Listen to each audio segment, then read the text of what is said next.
Hi, morning everyone. Welcome to episode 5. Hope you are all well. We've had a week or so off, so we are back with some listener questions. I was going to say client questions, but listener questions. Pete is going to start off with a bit of deadlifting.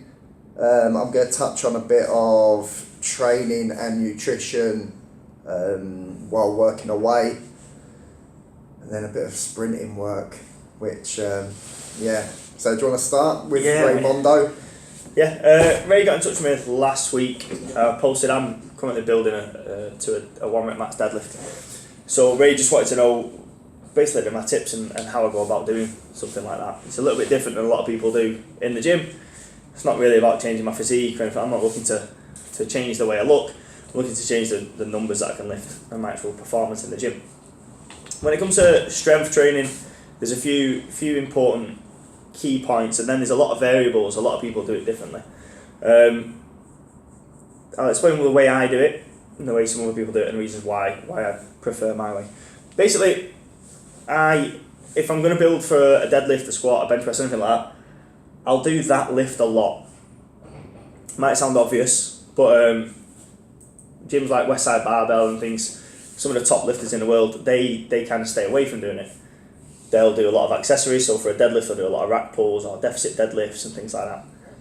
I think at our level, coming into the big lifts, technique's the most important thing. So the more time we can spend doing the technique and getting the lift right, the more the weight's going to move correctly. There's no point in hammering loads of rack pulls and loads of deficit deadlifts if your actual conventional or sumo deadlift form is pretty mediocre, to say the best. If it's awful, you shouldn't be doing it heavy at all.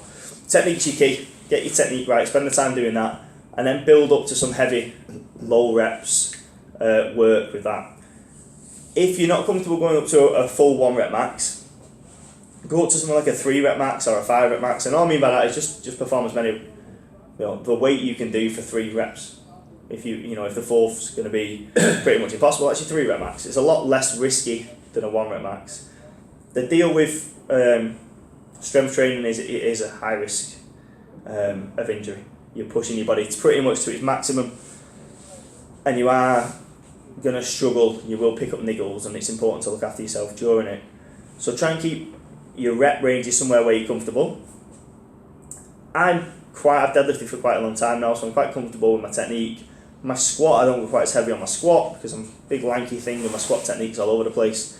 But my deadlift I'm pretty happy with, so I work up to singles normally. My normal workout will be work up to a heavy single, so whatever I've planned for that day. So today, fingers crossed, we've got a 220 kilo deadlift coming up. Once I've done that, I'll generally drop it down to about 80%. Do some triples at 80%. So I do 5 sets of 3 at 80% of my 1 rep lift.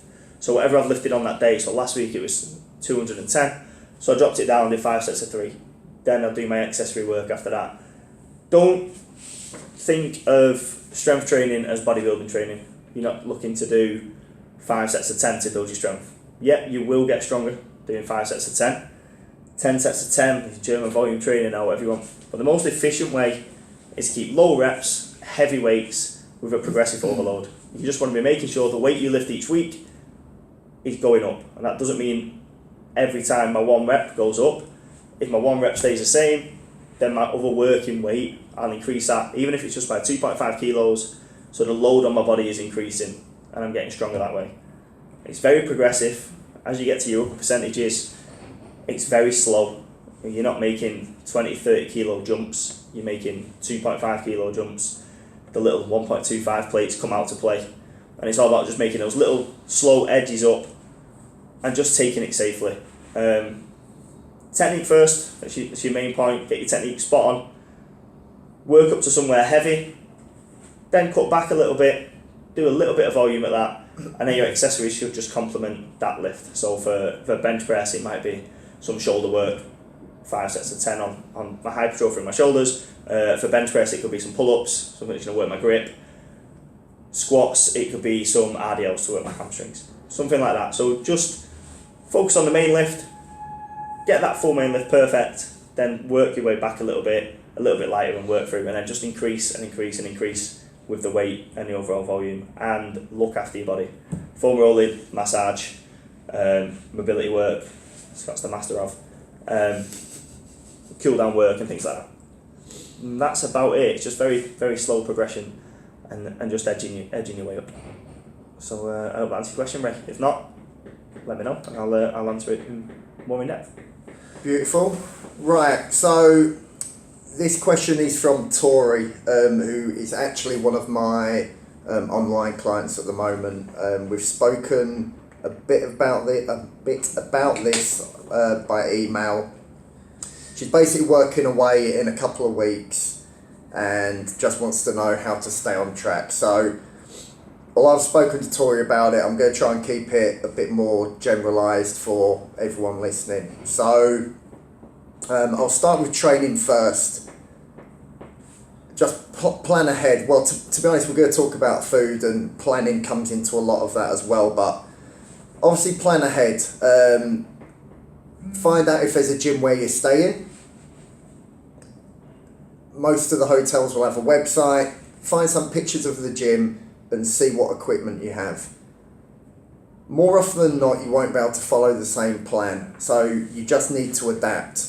So whether that's with the small weights that are available, you can more often than not do something, whether it's a full body circuit with some small dumbbells, some body weight work. Pete spoke about, I don't know whether it was the last video we did, just have some workouts in the bank that you can fall back on whenever you need to. Stuff you don't need any equipment with.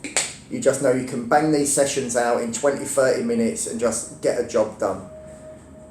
Or just change it up completely. So just get up early and go for a walk in the morning. Bit of fasted cardio, because we all know that burns a lot more fat than normal cardio. But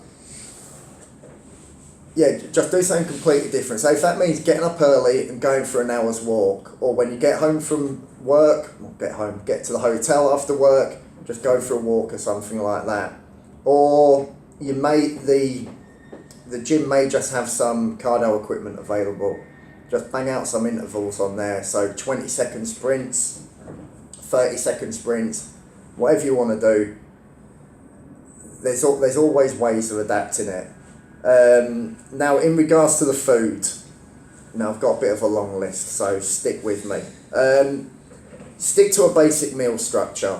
Now, something I try and drill into my clients all the time is having a basic structure on their plate when they sit down with a main meal. So a large portion of protein, a ton of veg, and a small portion of carbs or fats. If you keep that in your head every time you sit down in front of a meal, whether that's in a restaurant, something you've grabbed from a supermarket, something you've made yourself, you won't go far wrong. Always have calories in your head when you're planning that meal. And also when you're away or when you're in a restaurant, compare the meal you have in front of you to what you would normally have at home. So, say it's a Wednesday lunchtime. It's nearly Wednesday lunchtime. Yeah. Say it's Wednesday lunchtime. Food on your mind. And you normally have a chicken salad.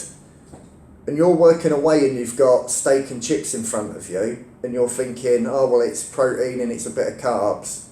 But it's probably about 600 calories difference between the meal you'd normally have. So there's a bit of that involved as well. And also with an evening meal. So I actually know Tori, they've pre-booked evening meals. And I think they're 3-course meals. So again, if you normally go home after work and just have scrambled eggs on toast, it's not going to equate to a 3-course meal in a hotel. So that also needs to be kept in mind. More often than not, there'll be a breakfast buffet.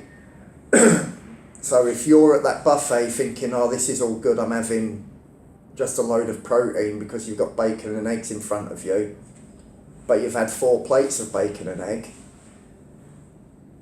you're going to go wrong somewhere.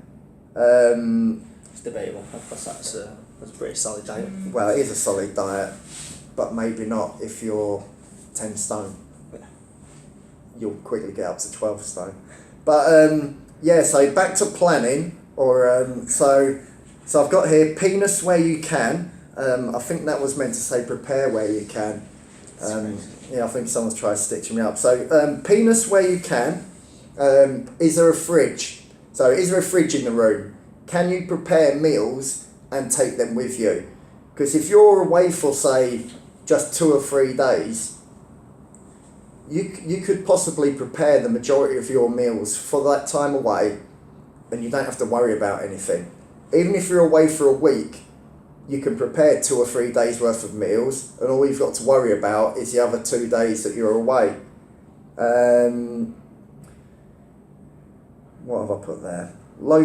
Take some low calorie protein snacks to snack on. So rather than just while you're away grabbing on what you can, take some protein powder away with you, so you've got something there.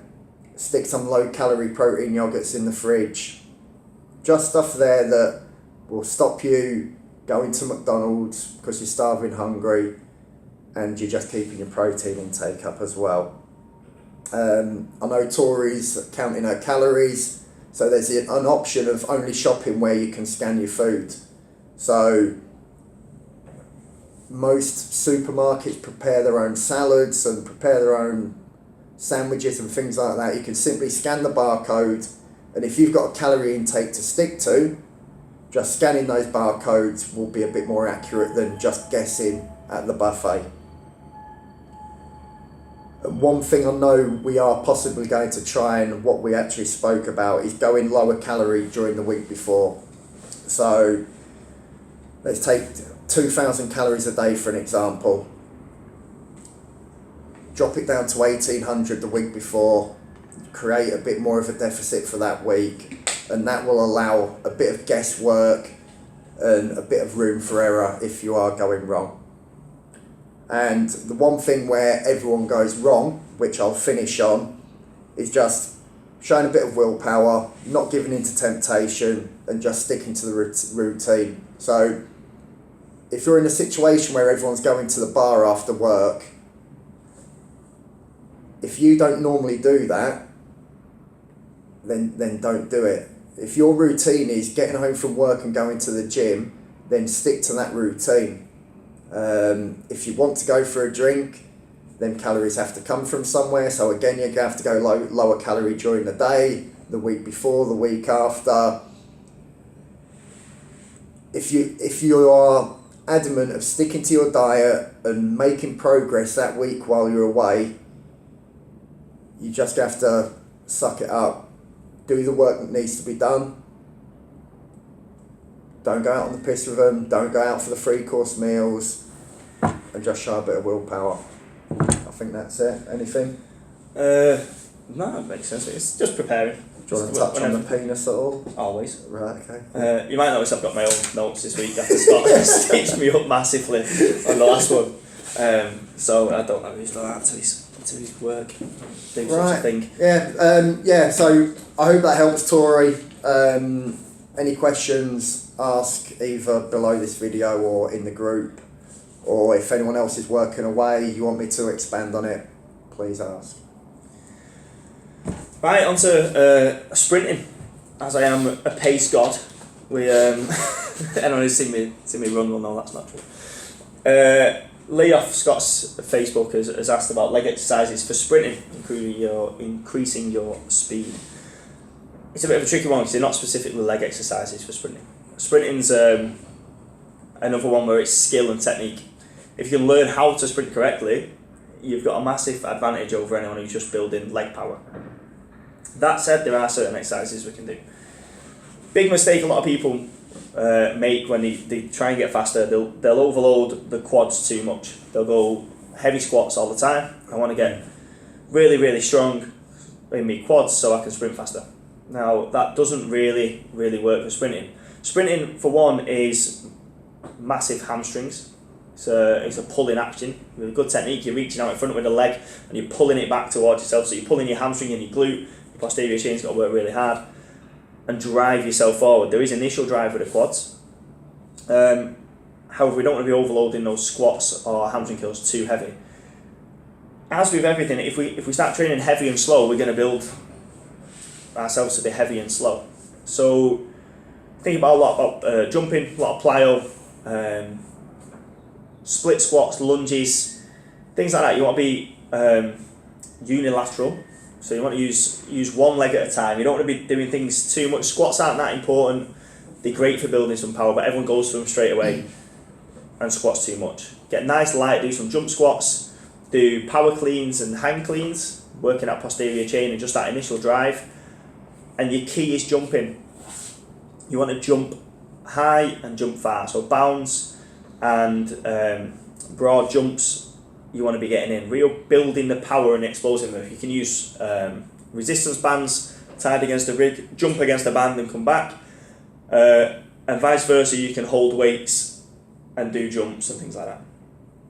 What everyone will do, they'll put the resistance band on as hard as possible and try and sprint against it, but then you're in that trap of building slow muscle again, because you're slowing yourself down. Best thing to build pace is to run faster, so you want someone to let go of that band then. So the run, hold the band and then let go, and then you'll get an over speed training, get your legs moving faster. Everyone does hill sprints, do them for a little bit, but then run down the hill as well. Get yourself used to running faster and faster and faster. Get your nervous system all prepped for actual speed work. Don't worry too much about building too much muscle. Yes, I know sprinters, 100 metre sprinters have got incredible physiques and monstrous legs, but you're talking the elite of the elite. You don't need to be building incredible amounts of quad muscle to get a bit faster on a football pitch or a rugby pitch or just going out for a run. If you are looking to be a competitive sprinter, your sprint technique will be very good anyway. Concentrate on the hamstring, concentrate on the glutes, and concentrate on working one leg at a time. Power movements. Don't think about 5 sets of 10 for hypertrophy. Your tempo is going to be very fast, very explosive. Recover, go again, very fast. You don't want to be doing nice, slow hypertrophy movements, 2 seconds up, 2 seconds down. And I hope that helps. Anything more specific, if you are looking to sprint plans, give us a shout. We'll put some stuff together for you.